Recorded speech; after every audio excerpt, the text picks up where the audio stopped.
everybody, and welcome to another Doctor Who review. This month's full of them. Welcome back. We're going to do another review now, and we're going to do a review of parts 9 to 12. Yes, you heard it right. 9 to 12 of Colin Baker's final season, The Trial of a Time Lord.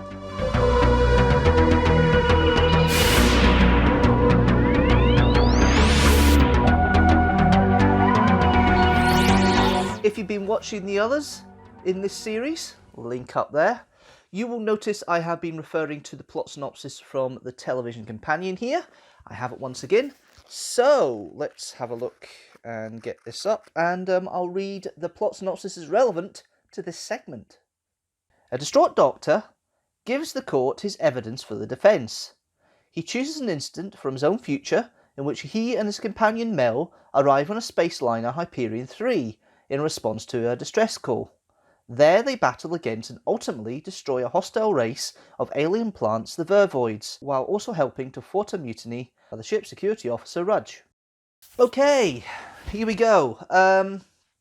We have the last part of this whole thing with the trial, the past, present and future element to it. This is the future.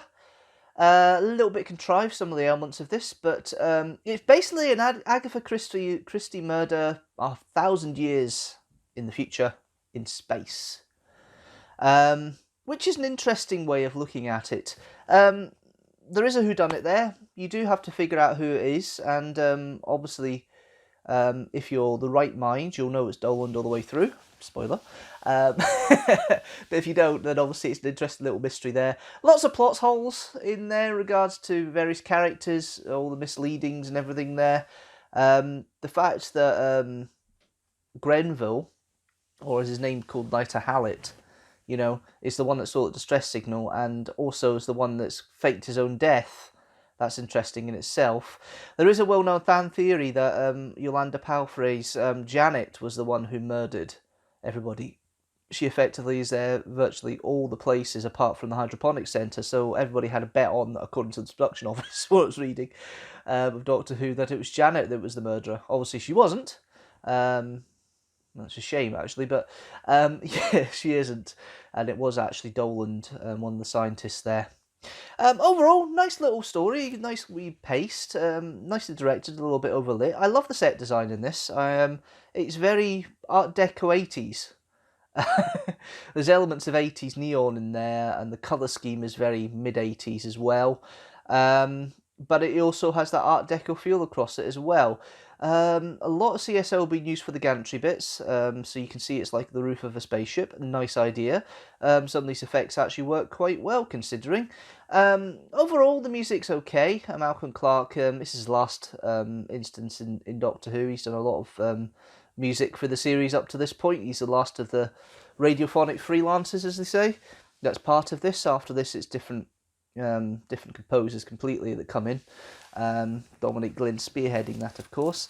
But yeah, it's an interesting music score. It's more atmospheric. It isn't really any musical soundtrack apart from that annoying music they have with all the peeps and parps for the fitness music. But then again, fitness music is annoying anyway most of the time. So apart from that, it's very atmospheric. It does work. It helps bring the story along a little bit, and I do like the interactions there. The Vervoids are a great creation, although I can see why W.H. Smith decided to ban that infamous Doctor Who magazine all those years ago, because it was a bit... I can see where they're coming from about what it looks like, but I'm not going to go any further with that. It's the headpiece we're talking about here, nothing else. And yes, it does have that kind of connotation, but you can tell it's a monster.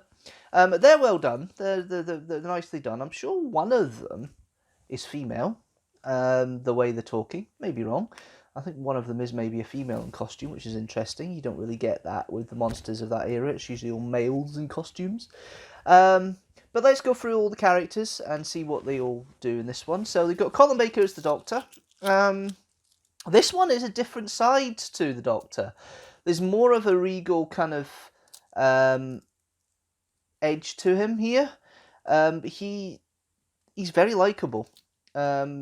If this is the incarnation for Doctor we were going to get if they had another series, it's a sort of Colin Baker Doctor you want to see, and I like it. I like it a lot. It's a shame it doesn't go any further. It is a shame that obviously we see him being a bit more cautious, and that's all we really get to see of this Doctor, because he's really bombastic the rest of the time. But I do enjoy the characterization here, and I grow on Colin Baker throughout this series in regards to his characterization.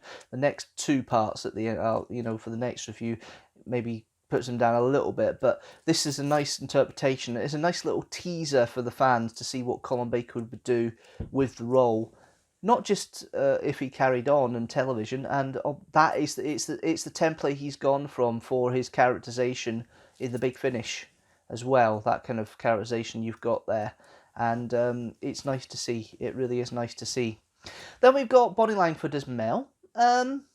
She does okay with what she's got. She doesn't really do anything major apart from that G major scream to help with the cliffhanger, one of the best cliffhangers of the series.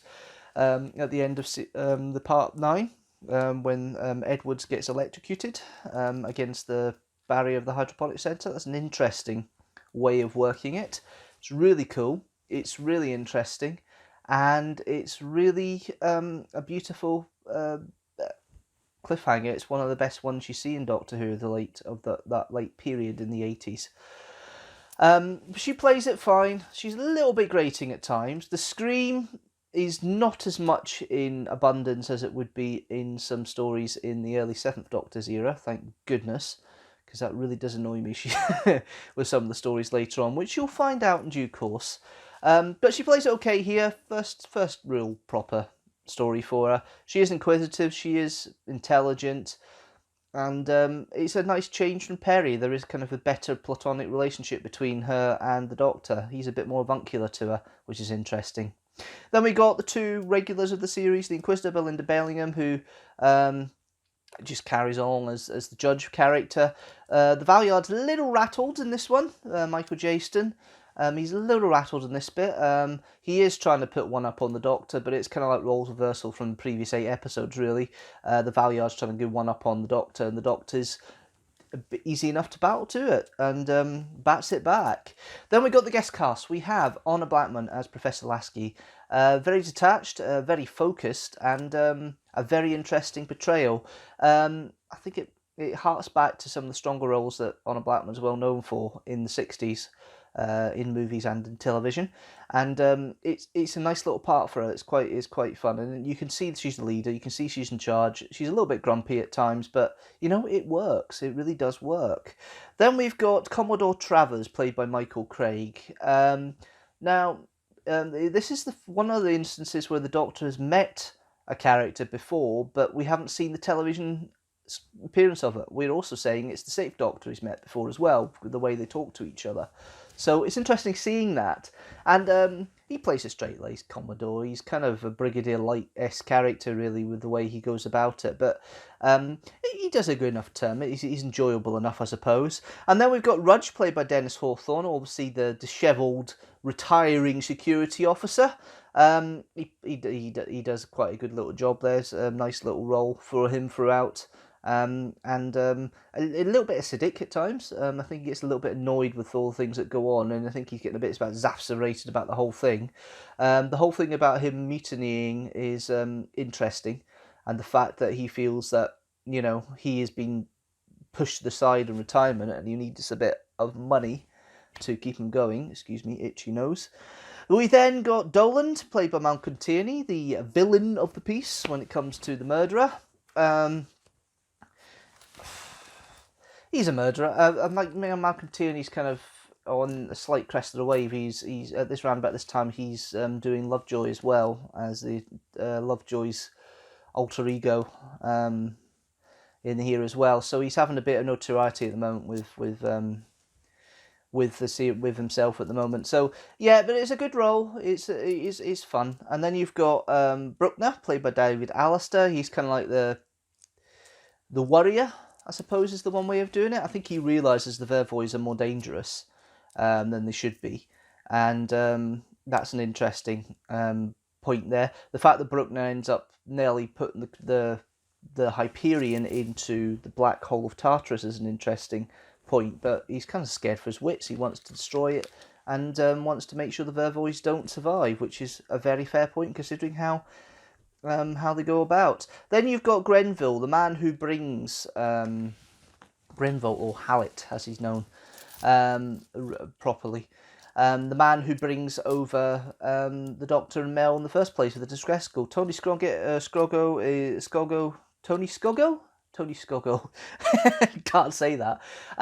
He does a decent turn. He's kind of a bit scheming, but you don't really see much of him. He's behind he's behind that mast most of the time as well, which doesn't really help situations.